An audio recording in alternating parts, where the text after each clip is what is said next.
시편 136편 23절에서 26절까지 말씀입니다.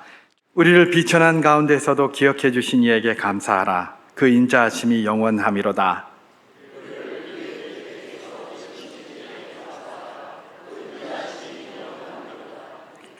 모든 육체에게 먹을 것을 주신 이에게 감사하라. 그 인자하심이 영원함이로다. 하늘의 하나님께 감사하라. 그 인자하심이 영원함이로다. 아멘. 우리가 잘 아는 것처럼 소위 추상명사로 알려져 있는 행복, 성공, 이런 것들 말입니다. 이런 것들은 사실은 뭡니까? 절대적인 어떤 기준이 있는 것은 아니죠. 그것은 시대나 또는 장소와 같은 사회적 영향을 굉장히 많이 받습니다. 그래서 어느 곳에서는 성공했는데 어느 곳에서는 실패한 게 되는 것이고, 어떤 점에서는 행복한데 어떤 점에서는 행복하지 않은 경우가 굉장히 많이 있는 것이죠. 그래서 뭡니까? 세상에 다양한 사람들이 있기 때문에 다양성을 존중해야 된다, 그런 말들이 많이 나오는 것들을 우리는 보게 됩니다. 그렇습니다.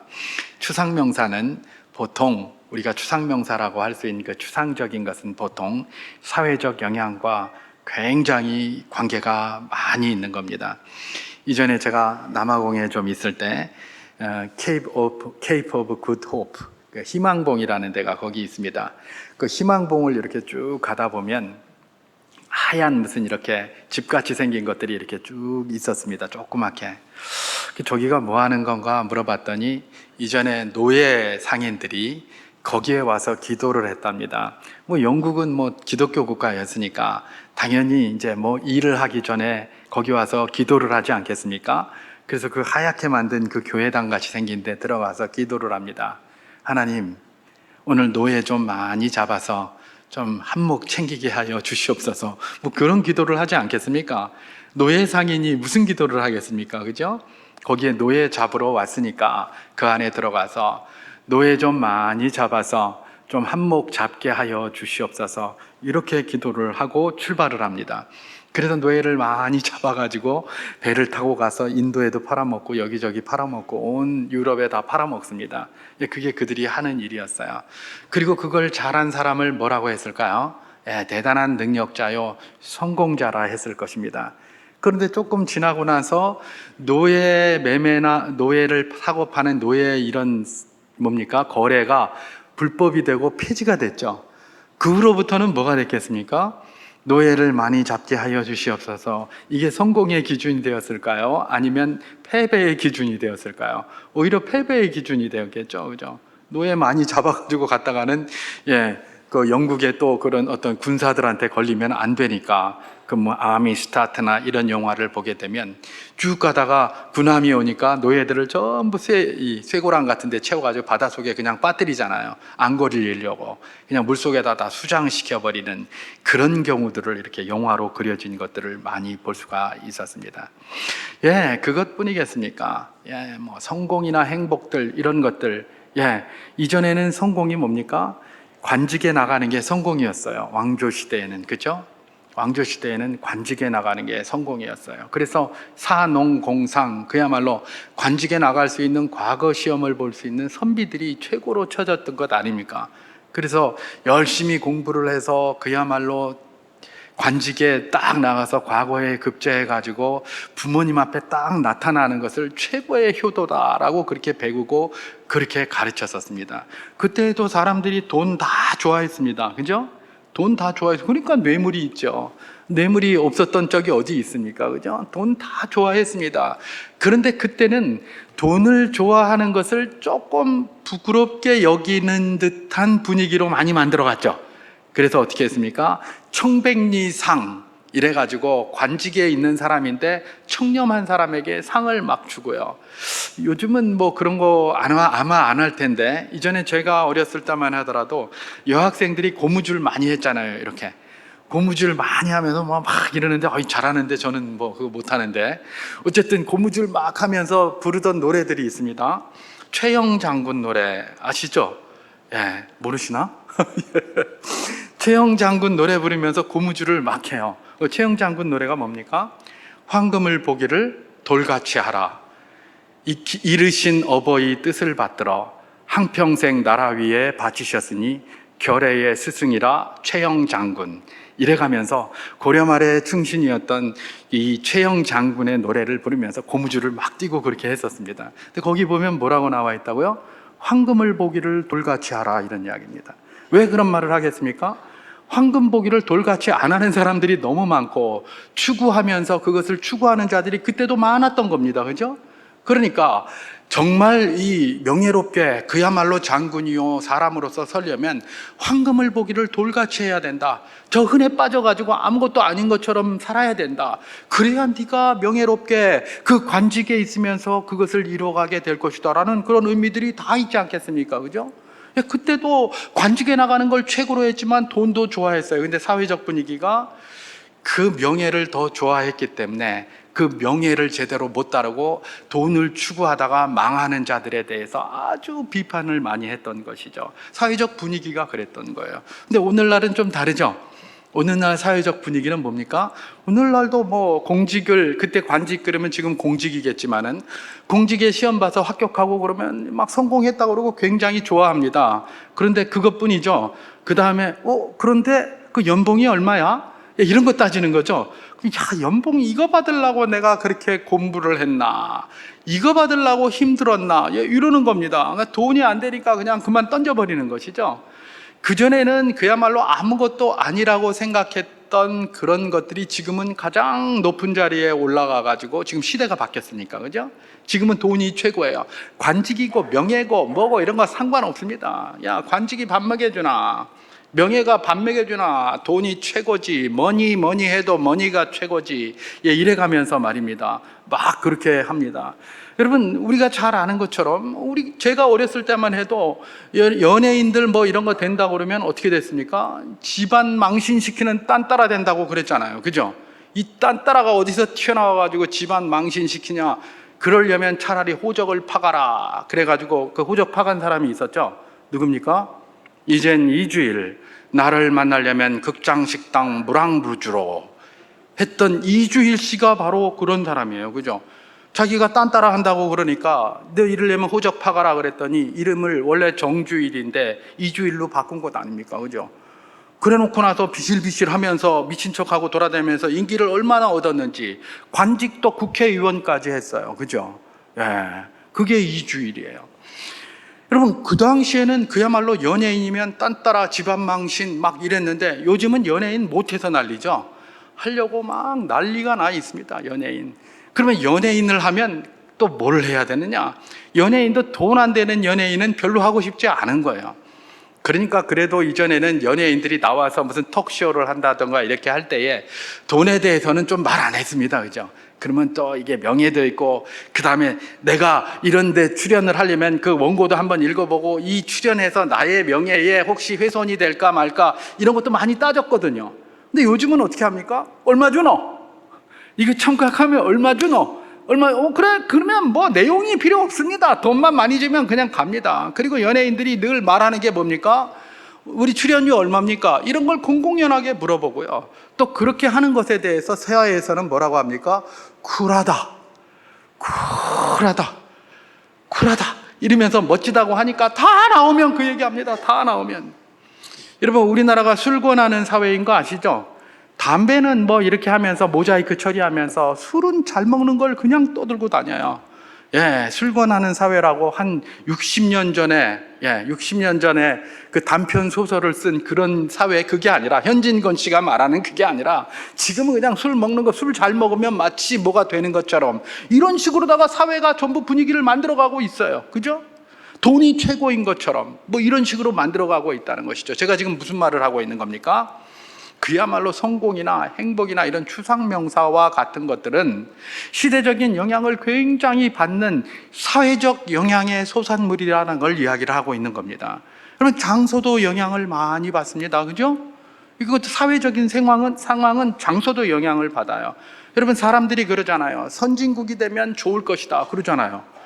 우리나라 선진국입니까? 아닙니까? 선진국이 됐다고 그래요. 저는 썩 그렇게 좋다고 생각하지 않는데 어쨌든 선진국이 됐다고 합니다. 그리고 막 거기다가 미사 여구를 많이 붙여놨죠. 뭐라고 붙여놨습니까? 20세기, 21세기에 들어와서 최초로 이렇게 선진국이 그 가난한 데에서 선진국으로 입성한 나라는 대한민국밖에 없다 이래가면서 막 그렇게 하고 있습니다. 선진국에 살면 좋아야죠. 우리 이전에는 늘 선진국 그랬잖아요. 선진국. 그래서 제가 학교 다닐 때 기억해보면 사회 시간에 공부를 하면 뭐라고 얘기합니까? 선진국의 기준에 물 쓰는 것도 기준이 있다. 그래가지고 물을 많이 써야 선진국이다 이러면서 스위스 사람들은 겨울이지만 물 많이 쓴다 어쩌고 이래가면서 막 했는데 세계에서 물 제일 많이 쓰는 나라가 어느 나라입니까? 우리나라입니다. 우리나라. 그러니까 우리나라가 세계에서 제일 선진국이에요. 아닙니까? 선진국이라고 하잖아요. 저도 하루에 2-3번씩 샤워하는데 땀을 많이 흘리니까요. 그러니까 물 많이 쓰거든요. 뿐만 아니라 진짜 선진국이라고 그렇게 이야기를 합니다. 그러면 이런 데 사는 사람이 행복해야 될까요? 말아야 될까요? 행복해야죠. 원래 선진국에 살면 행복하다며. 그러니까 북유럽에 저런 거 보고 덴마크, 베네룩스 3국, 벨기에, 네덜란드, 룩셈부르크, 노르웨이, 스웨덴, 저 스칸디나비아 반도의 복지국가 이래가면서 선진국이니까 거기에는 얼마나 행복할 거냐. 우리도 그렇게 선진국으로 나가자고 그러면 와가지고 최근에 선진국 되고 나서 막 그냥 떠들고 있는 것 아닙니까? 저는 선진국 된 거 별로 안 좋다고 늘 이야기를 합니다만은 별로 안 좋은데 사실은. 근데 선진국 됐다고 하지 않습니까? 그죠? 그렇다고 하는 거예요. 사회적 분위기가 그러니까. 여러분, 선진국이 됐으면 참 좋아야 하는데 그렇게 세계에 유례 없이 금세기에 그야말로 최종이라고까지 말할 정도로 선진국이 된 우리나라 과연 행복합니까? 자살률이 세계 1위죠. 저출산율이 세계 1위입니다. 그럼 왜 자살을 하고 왜 아이를 안 낳으려고 할까요? 행복하지 않으니까 그러잖아요. 자꾸 그 사람들 이기주의다 그런 말 하는데 그런 것도 요만큼 있습니다. 근데 낳아봐야 행복하지 않고 그 아이도 행복하지 않을 것이다 라고 생각하니까 그렇게 하는 겁니다. 아니 선진국인데 왜 행복하지 않아? 선진국인데 그거는 이전에 개도국일 때나 무슨 중진국일 때나 후진국일 때 이야기지. 선진국인데 우리가 그토록 바라던 선진국인데 왜 행복하지 않아? 근데 어떡합니까? 행복하지 않다는 걸. 우리나라가 선진국이라고는 하는데 행복하지 않다는 걸, 그리고 행복하지 않다는 그 지표가 명백하게 드러나 있는 걸, 그것도 세계에 한 10위쯤 되고 20위쯤 된다면 그런가 보다 하겠는데 세계 1위를 하고 있으니까 할 게 없어서 그런 걸로 1위 하는지 모르겠는데 어쨌든 세계 1위를 하고 있으니까 말입니다. 제가 지금 무슨 말을 하는 겁니까? 소위 추상명사로 쓰여지는 많은 것들은 사회적 영향이 많이 있다는 겁니다. 그것이 시대든 그것이 장소든 뭐든 말입니다. 오늘이 맥주 감사주일입니다. 감사. 맥주 감사주일이니까 감사라는 걸 이야기 안 할 수 없잖아요. 그죠? 이 감사도 말입니다. 시대적 영향이나 장소적 영향을 굉장히 많이 받을 수 있는 중요한 그런 그 가치 중에 하나입니다. 왜요? 추상명사잖아요. 그죠? 감사야말로 추상명사입니다. 추상명사예요. 어제는 감사했는데 오늘은 감사하지 않을 수 있어요. 그죠? 이 나라에서는 감사했는데 저 나라에서는 감사하지 않을 수 있어요. 그죠? 만약에 우리가 TV에 어떤 구호단체나 이런 데서 이야기하는 것처럼 그 시뻘건 물을 갖다가 이렇게 한 바가지 퍼놓고 여러분 자식에게 이런 물을 먹이겠습니까? 이런 나라에 만약에 산다면 이 물 한 잔이 얼마나 감사하겠습니까? 근데 우리나라에서 만약에 지금 현재 수준으로 그 물 한 잔 하면서 내가 너에게 정말 감사하게 이 물 줄게 그러면 한 잔의 물을 주셔서 감사합니다 이렇게 할 사람이 그래? 모르겠어요. 되게 목마른 사람 아니면 누가 있겠습니까? 그냥 물 써버리겠죠. 물이 왜 이렇게 조금이노? 왜 이렇게 수도에 물이 약하노? 물이 이렇게 안 나와서 샤워하기 힘드노? 이렇게는 얘기를 하겠죠. 그죠? 제가 지금 무슨 말을 하고 있는 겁니까? 감사도 추상명사이기 때문에 시대에 따라서 다르고 장소에 따라서도 다르고 환경에 따라서도 다르고 사회적 영향을 굉장히 많이 받는 중요한 그런 가치가 분명하다라는 겁니다. 그런데 그럼에도 불구하고 데살로니가전서 5장에 보면 사도 바울은 우리에게 그렇게 가르쳤습니다. 뭐라고 가르칩니까? 범사에 감사하라 이런 이야기입니다. 아니 범사에 감사하라는 것은 그럼 감사의 조건이 없다는 건데 그죠? 어떤 기준이 없다는 건데, 기준이 있어야 뭐 이럴 때 감사하고 저럴 때 감사하다는 것은 기준이 있다는 거 아니에요. 그런데 범사에 감사, 모든 일에 감사하라는 건 뭐예요? 기준이 없다는 거예요. 절대적인 기준이 없다. 그러니까 니한테 좋은 일에만 감사할 게 아니라 니한테 나쁜 일도 감사하라는 게 범사에 감사하라는 것 아닙니까? 그죠?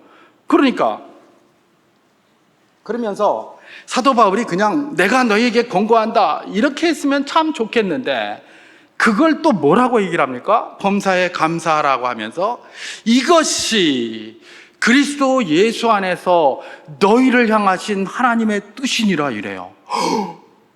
아니, 사도 바울이 하나님의 뜻을 어떻게 알고, 하나님께서 혹시 사도 바울에게 귀에다 대고 바울아 이게 내 뜻이다, 범사에 감사해라 이렇게 말씀해 주셨나? 그렇지 않으면 감히 바울이 어떻게 이게 하나님의 뜻이라고 공공연하게 저렇게 얘기할 수 있단 말인가? 우리는 굉장히 은혜롭고 믿음이 좋기 때문에 성령께서 사도 바울의 마음을 움직여서 사도 바울의 귀에다가 이게 하나님의 뜻이다라고 가르쳐 줬다고 생각할 수도 있습니다. 그렇게 할 수도 있습니다. 그랬을 수도 있고요. 그런데 그것보다는 다른 경우가 더 많이 있겠죠. 어떤 경우입니까? 사도 바울이 하나님의 뜻이라고 말한 것은 그 당시에 우리가 가지고 있는 구약 성경을 근거하고 있다고 보면 정확합니다. 우리가 가지고 있는 구약 성경이 그 당시의 성경이었잖아요. 그러니까 사도 바울은 그냥 이야기하는 것이 아니라, 그리고 사도 바울의 모든 가르침을 하나님께서 귀에다가 시시콜콜이 성령으로 이야기해 주신 것이 아니라 기본적으로 하나님의 말씀으로 주신 성경을 토대로 해서 이것이 하나님의 뜻이다라고 확신을 가지고 이야기하게 만든 게 뭡니까? 바로 사도 바울의 그런 모든 글에 나타나는 것입니다. 사도 바울은요, 이것이 하나님의 뜻이다라고 하면서 범사에 감사하라고 그렇게 이야기를 하셨습니다. 그러면 사도 바울이 무슨 근거로 이런 말씀을 하셨는가? 사도 바울은 예수님께서 친히 말씀하셨던 것처럼 모세의 율법과 선지자들의 글과 시편에서 그것을 발췌를 했겠죠. 그걸 다 알고 있으니까 사도 바울은 율법으로는 바리새인이고, 그죠? 베냐민 집하고 가말리엘 문화의 수석을 하던 사람 아닙니까? 그러니까 구약 성경의 내용들을 달달달달 외우고, 적어도 바리새파의 관점에서 달달달달 외우고 알고 있었다고 보면 전혀 틀리지 않을 것입니다. 그러니까 지금 이 구약 성경에 나온 모든 내용을 통괄해가지고 사도 바울이 지금 뭐라고 얘기를 하는 겁니까? 하나님의 뜻은 범사에 감사하는 거야. 그냥 이것저것 막 이야기하는 게 아니야. 다른 기준으로 말하는 게 아니라 범사에 감사하는 것이 하나님의 뜻이야. 이렇게 이야기를 했던 겁니다. 그러면 사도 바울은 도대체 무슨 근거로 그런 말을 했는지 우리가 한번 찾아볼 필요가 있지 않겠습니까? 저는 그것이 바로 오늘 우리가 읽은 시편 136편이 아주 중요한 핵심이라고 생각합니다. 여기에 보면 뭐라고 말씀에 나오고 있습니까?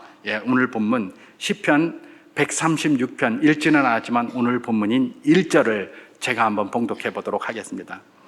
여호와께 감사하라. 그는 선하시며 그 인자하심이 영원함이로다. 이렇게 기록되어져 있습니다. 여호와께 감사하라는 말로 시작하는 것은 136편뿐만 아니라 106편도 그렇게 시작하고 107편도 그렇게 시작하고 118편도 그렇게 시작을 합니다. 그러나 136편은 특별합니다. 나중에 한번 읽어보시면 알겠지만 그 내용이 이 앞에 있는 세 시편하고는 조금 다른 방식으로, 시작은 거기도 그렇게 했지만 전개하는 방식은 그것과 조금 다르게 이렇게 전개를 하고 있습니다. 그래서 제가 보다 본질적으로 사도 바울의 이 범사에 감사라는 이 말씀이 하나님의 뜻이다라는 것을 이렇게 암시하게 한 중요한 본문이 이것일다라고 생각을 해서 이게 제가 이 본문을 잡은 것인데요. 이 본문을 보면 구조 자체가 범사에 감사라고 되어 있어요. 구조 자체가 어떻게 되어 있어요?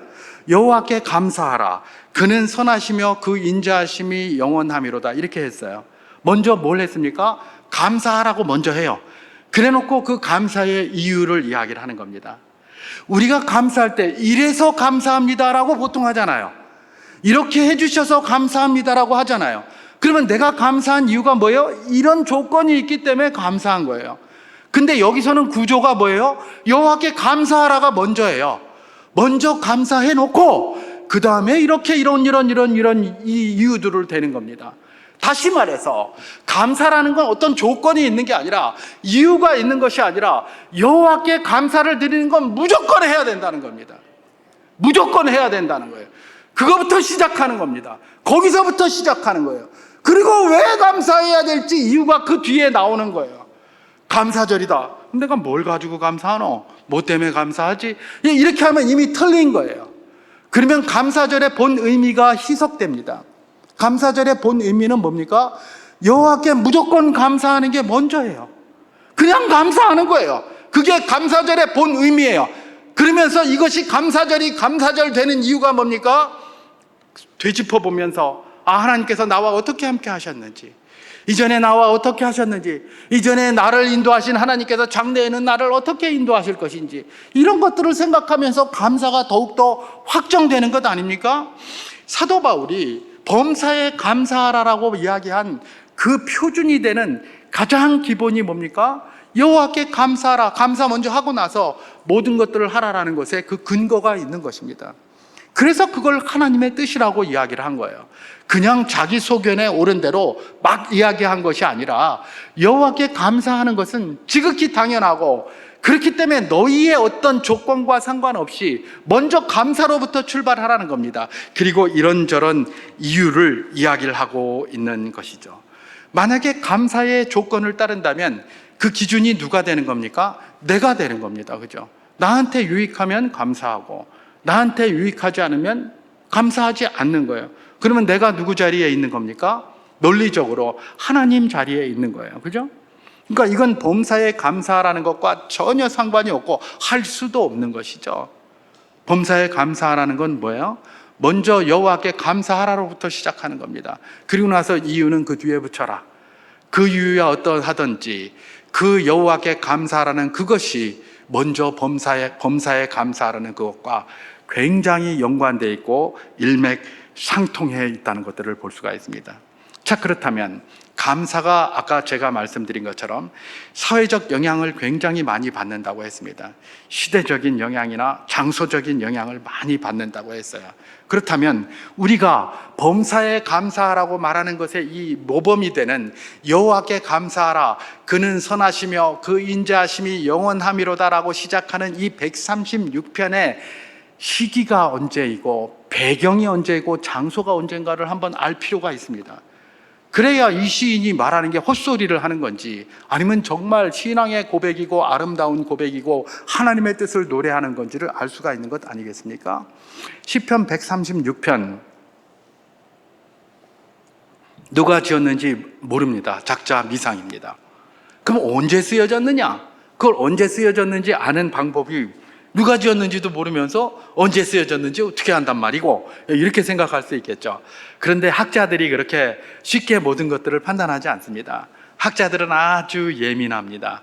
이 부분을 가지고 그것을 판단을 했습니다. 뭘 가지고 판단했느냐? 시편, 오늘 본문 우리가 읽은 136편 26절을 제가 한번 봉독해 보도록 하겠습니다. 하늘의 하나님께 감사하라, 그 인자하심이 영원함이로다, 이렇게 되어 있습니다. 우리는 그냥 읽으니까 그냥 아무것도 아닌 그런 특별한 차이가 없는 것처럼 생각합니다. 그런데 여호와께 감사하라고 하늘의 하나님께 감사하라는 표현이 굉장히 다른 표현입니다. 하늘의 하나님께 감사하라는 이 표현은 언제부터 등장하기 시작했느냐? 학자들이 이렇게 연구를 많이 해보니까 바벨론 포로기나 그 직후부터 시작이 되었다고 합니다.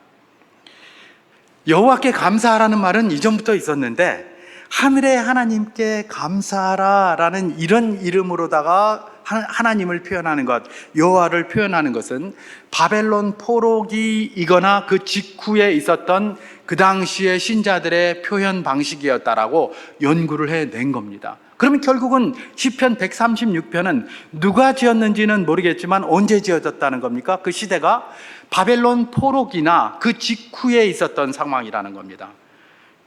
그래서 이게 대단한 시입니다. 이래서 범사에 감사하라는 말이 그 모범이 되는 겁니다. 왜 그렇습니까? 여러분, 우리가 종종 들어서 알고 있습니다만은 그 당시의 신관, 사람들이 신을 보는 관점이 뭡니까? 두 나라가 전쟁을 합니다. 전쟁을 해서 이긴 나라의 신이 진 나라의 신을 이기는 겁니다. 그죠? 그렇잖아요. 진 나라의 신은 패배했어요. 왜냐하면 신들이 자기의 나라를 지키고 있다고 생각했거든요. 이건 이 이후에도 마찬가지였습니다. 나중에 이 기독교가 로마 제국의 국교가 됩니다. 384년에 데오도시우스 황제에 의해서 기독교가 국교가 되고 나서 그 후로 이민족들의 침입을 굉장히 많이 해옵니다. 그러면서 로마가 그냥 이민족들, 고트족들에 의해서 완전 쑥대밭이 되고 불바다가 됩니다. 그때 사람들이 그러는 겁니다. 아니, 이 로마는 하나님이 지키는 땅인데 어떻게 이렇게 불에 탈 수가 있느냐? 어떻게 이렇게 쑥대밭이 될 수가 있느냐라고 하면서 신자들이 많이 괴로워하고 있었습니다. 그때에 아주 등장한 유명한 교부가 있죠. 그 교부가 누굽니까? 우리가 잘 아는 어거스틴이라는 사람입니다. 이 사람이 신의 도성, 시티 오브 가드, 그걸 썼죠. 그러면서 로마 제국은 하나님의 나라가 아니다. 그건 언제든지 쇠할 수 있고 무너질 수 있다. 그러니까 로마 제국의 이 도시가 로마가 불탔다고 해서 하나님의 나라가 패배한 게 아니다라고 이야기를 함으로써 많은 사람들을 격려해 낸 것이죠. 어거스틴이 이렇게 한데도 다 이 이유가 있는 겁니다. 역사가 있는 거예요. 지금 이 사람이 보세요. 바벨론 포로로 가 있습니다. 바벨론 포로로 지금 유대에 있는 것도 아니고 바벨론에 잡혀가 있는 사람이에요. 그 사람이 지금 뭐라고 얘기를 합니까? 여호와께 감사하라. 그 인자하심이 영원함이로다. 그는 선하시다. 이렇게 이야기를 하고 있는 겁니다. 여러분, 이게 가능한 일이겠습니까? 여러분, 우리가 다니엘서를 보지 않습니까? 다니엘서를 보면 어떤 내용이 나옵니까? 느부갓네살이 예루살렘을 침공합니다. 침공해 들어와가지고 성전을 유린합니다. 성전을 유린하는데, 그 당시에 이스라엘 사람들이 믿고 있던 건 뭡니까? 이방인의 뜰도 아닌 유대인의 뜰이나 성소나 지성소에 들어가면 하늘에서 번개가 빠지직 내려와가지고 다 태워 죽일 것이다라고 생각을 했습니다. 그런데 느부갓네살이 친히 군합발로다가 그냥 성전을 유린하는데 이방인의 뜰이 뭡니까? 유대인의 뜰도 들어가죠. 무슨 성소에도 들어가죠. 심지어 대제사장이나 1년에 한 번 겨우 들어가는 지성소에 들어가가지고 군합발로다가 그걸 다 부숴버리고 거기에 있는 모든 기물과 기명들을 다 가지고 그냥 바벨론으로 들고 가버립니다, 그냥. 그런데 번개가 내려오겠지 생각했는데 번개는커녕 아무것도 안 오는 겁니다. 비도 한 방울 안 내리는 겁니다. 그걸 보면서 거기에 있는 많은 젊은이들, 귀족들의 아들들, 자제들, 포로로 잡혀가는 이런 사람들이 모든 믿음이 다 떨어졌습니다. 믿음이 완전히 물같이 녹았죠. 왜냐하면 하나님이 나오실 줄 알았는데 이쯤 하면 지성소를 유린했는데 안 나오거든요. 그러니까 믿음이 다 떨어져 나간 겁니다. 그럼에도 불구하고 그들 중에 다니엘 하나, 내가 그래도 고기는 먹지 않겠다.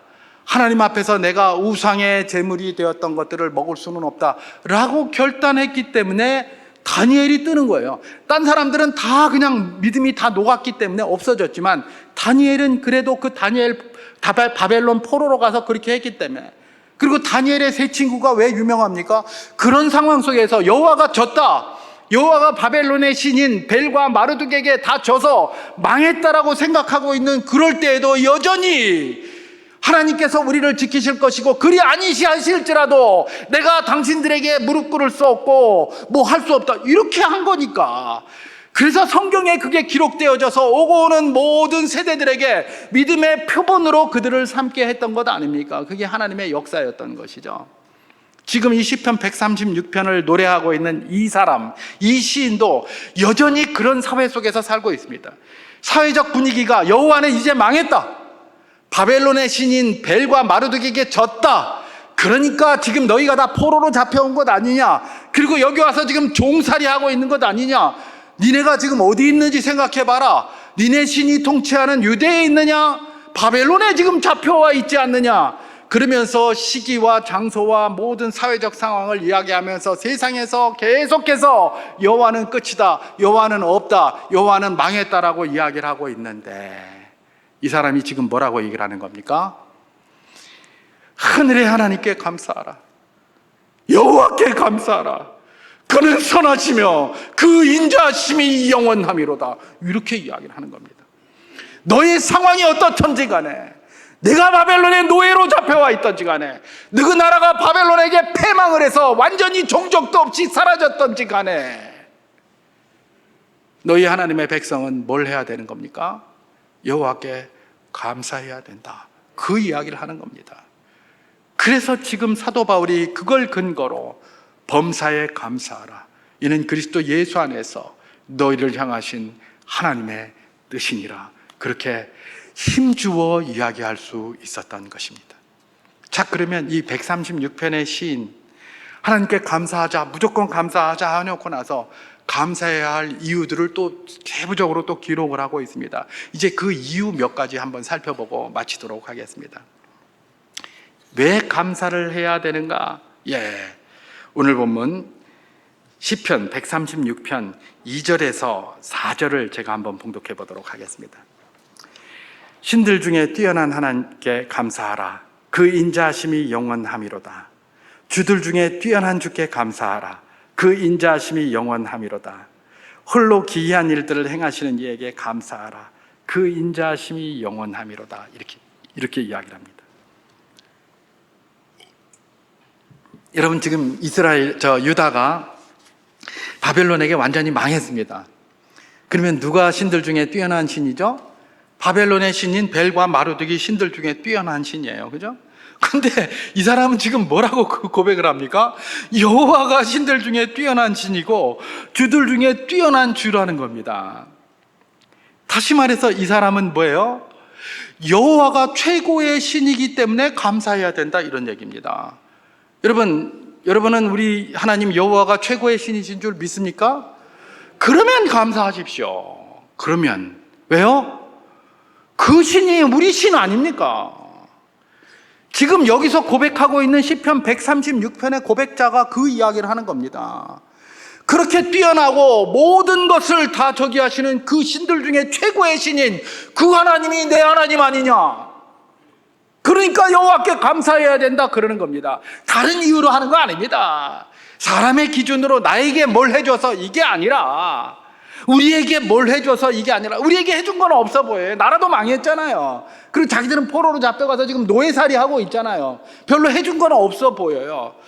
그런데 그 강력한 여호와가 나의 하나님 되신 거에 지금 감사하고 있는 거예요. 내가 하나님을 믿는다고 따라갔는데 그 신이 최고의 신이네, 최고 힘센 신이네, 이러니까 감사하는 거예요. 이전에 제가 어렸을 때 저희 어머니가 약간 샤머니즘 이런 데 많이 빠져 있어가지고 틈만 나면 무당 불러다가 굿하고 이렇게 했었습니다. 틈만 나면. 그럼 무당이 굿을 막 하고 있을 때에 우리 할머니가 딱 지나가면 무당이 굿을 못해요. 그거 왜 그러나? 그때 제가 들은 기억이 있어요. 우리 할머니는 아주 센 귀신이 들렸대요. 그래서 신장 할머니라고 불렸다고 합니다. 신장. 장수 중에서, 신 중에서 장군 같은 그런 신이에요. 최영 장군 그거 신 있는 거 아시죠? 최영 장군 신 있습니다. 남이 장군도 신이 있습니다. 무속에 가면 다 그래요. 장군, 관우신, 장비신 이런 거 막 있잖아요. 그 유명한 그 시절의 장군들은 다 자기가 귀신처럼 섬기고 있어요. 우리 할머니가 신장 할머니예요. 신장 할머니.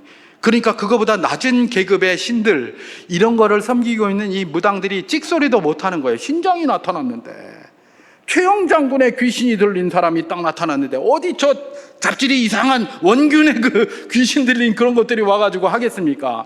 이순신의 신이 딱 붙었는데 어디 원균의 신이 와가지고 그걸 하겠냐 말입니다.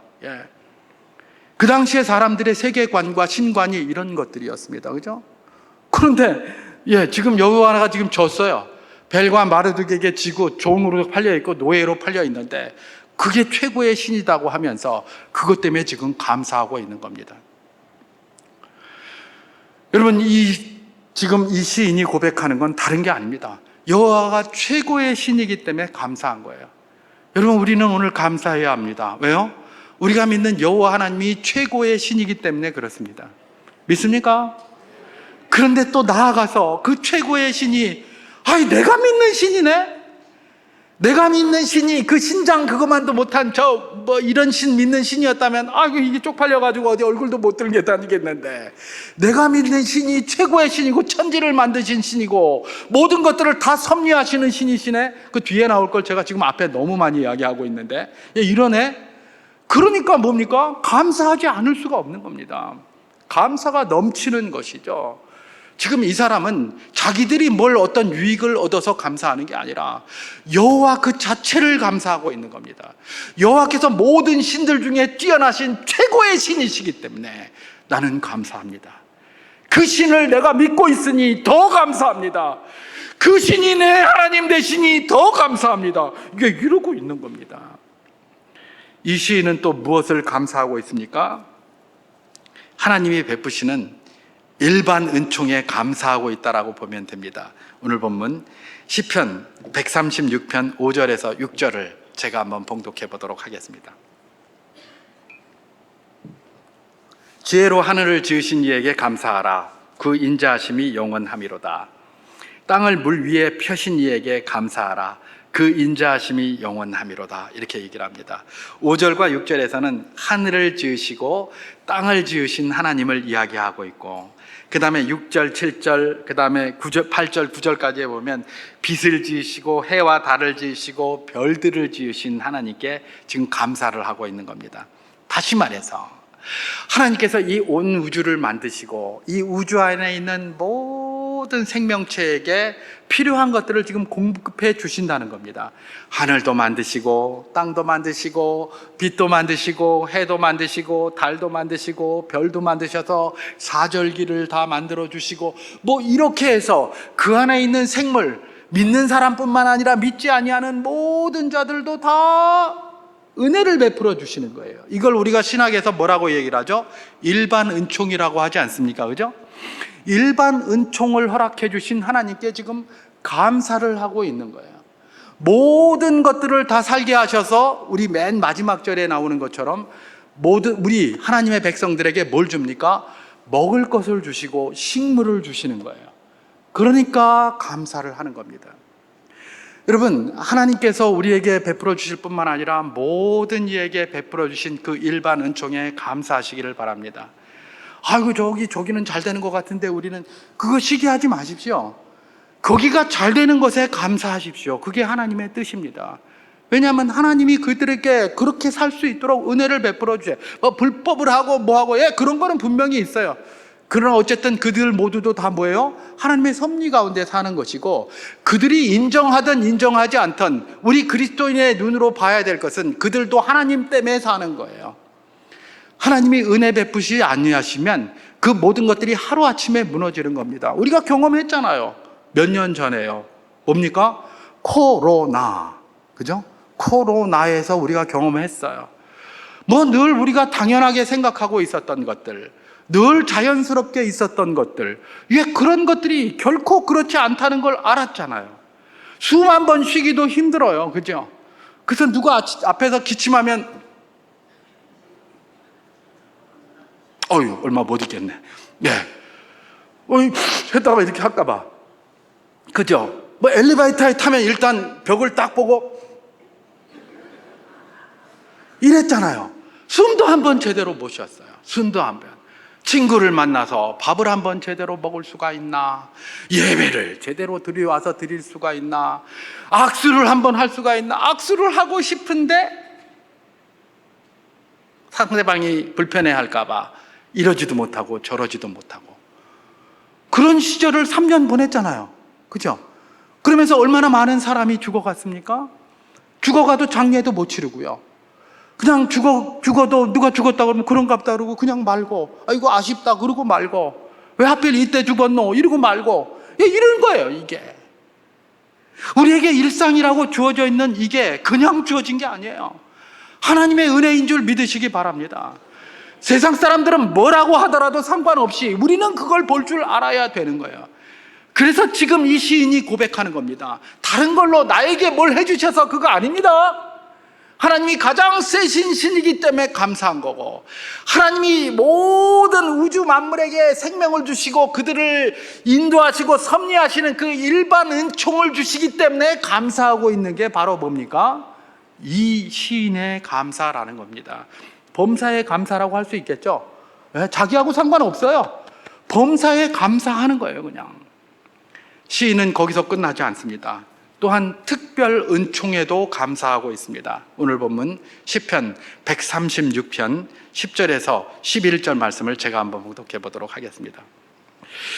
애굽의 장자를 치신 이에게 감사하라. 그 인자하심이 영원함이로다. 이스라엘을 그들 중에서 인도하여 내신 이에게 감사하라. 그 인자하심이 영원함이로다. 그렇게 얘기를 합니다. 지금 애굽의 일을 회상하고 있습니다. 하나님께서 애굽도 일반 은총으로 세워주시고 일반 은총으로 베풀어 주셨습니다. 그런데 그 가운데 특별히 택한 백성인 이스라엘을 어떻게 한 겁니까? 그들의 손에서 구원해 내셨어요. 아주 그들에게 큰 징벌을 내리시고 장자 재앙을 주시고 홍해의 기적을 베푸시고 그렇게 하면서 특별히 하나님의 백성들을 인도해 내신 것이죠. 그걸 우리는 뭐라고 이야기를 합니까? 특별 은총이라고 신학적으로 이야기하지 않습니까? 그렇습니다. 이 136편의 기자는 하나님의 일반 은총도 감사를 드리고 있지만 이 특별 은총에도 감사를 드리고 있는 겁니다. 그러면서 지금 출애굽 당시를 회상하면서 바벨론에 지금 포로로 잡혀와서 노예 생활을 하고 있는 이 하나님의 백성들에게 지금 이 노래를 하는 겁니다. 지금 우리가 바벨론에 이렇게 잡혀와 있지. 우리 조상들도 옛날에 애굽에 그렇게 했었잖아. 그런데 그 애굽에서 우리가 종노릇하고 고생할 때에 하나님께서 그 이적을 베푸셔서 우리를 인도해 내심으로 우리가 구원의 백성이 되지 않았느냐. 그 하나님이 오늘 우리도 그렇게 인도하실 것이다라는 소망을 선언하고 있는 겁니다. 이게 그죠? 그러면서 그 특별한 은총을 베푸시는 하나님께 감사를 드리는 것이죠. 그러면 여전히 우리는 어떻게 받아야 되겠습니까? 사도 바울이 이걸 보고 범사에 감사하라 이렇게 고백하라 하셨으니 우리가 그 말씀을 생각하면서 하나님께서 애굽에서도 그런 일을 하셨고 바벨론에서도 그런 일을 하셨다면 지금 오늘 우리의 삶 속에서 그런 일을 안 하신다는 보장이 어디 있단 말인가? 지금 우리의 삶에도 그런 일을 하신다라는 그런 것을 받아야 될 것 아닙니까? 사도 바울이 그러기 때문에 너희들이 범사에 감사하라라고 이야기를 하는 것입니다. 하나님이 가장 세기 때문이시고 모든 것들을 다 통치해 가시면서 은총을 베푸시는 일반 은총의 하나님이시고 특별히 하나님의 백성들은 특별한 은혜로 구원하시고 보호하시는 하나님이시기 때문에 그렇기 때문에 범사에 감사하라는 겁니다. 그러면서 사도 바울이 뭐라고 얘기했습니까? 이것이 다른 데서가 아니라 그리스도 예수 안에서 특별한 은총을 받은 그들 안에서 특별한 은총을 받은 너희를 향하신 하나님의 뜻이다라고 그렇게 이야기를 하고 계시는 것입니다. 범사에 감사하라. 주님께서 사도 바울의 입을 통하여 하시는 이 말씀은 그냥 막 튀어나온 게 아닙니다. 이미 우리 믿음의 모든 선배들이 그 속에서 살아왔던 경험을 노래한 것이고 그 모든 경험이 하나님의 뜻이었음을 알고 사도 바울이 선언한 것이고 그 선언을 붙들고 오늘 이 목사가 꽥꽥대면서 침 튀겨가면서 이야기하고 있는 내용이 바로 그 내용인 것입니다. 여기에 개인에게 어떻게 잘해줬단 말 하나도 없습니다. 지금 노예 생활이고 다 망했고 힘든 거 천지입니다. 그럼에도 불구하고 지금 이 시인은 뭐라고 고백하고 있습니까? 하나님이 가장 위대하시고 크신 하나님인데 내 하나님 되심 때문에 감사하고 있고 온 세상을 먹여 살리고 계시기 때문에 감사하고 있고 특별히 하나님의 백성들을 보호하시고 인도하시기 때문에 감사하고 있습니다. 이번 한 주간이 감사주일입니다. 우리는 무엇 때문에 감사를 합니까? 나에게 무엇인가를 기준으로 해서 감사한다면 우리는 어쩌면 감사할 게 하나도 없을지 모릅니다. 원망과 불평만 더할 게 많을지 모릅니다. 그러나 이 시인처럼 하나님의 속성에 감사하십시오. 하나님이 이런 분이시라는 것에 감사를 하십시오.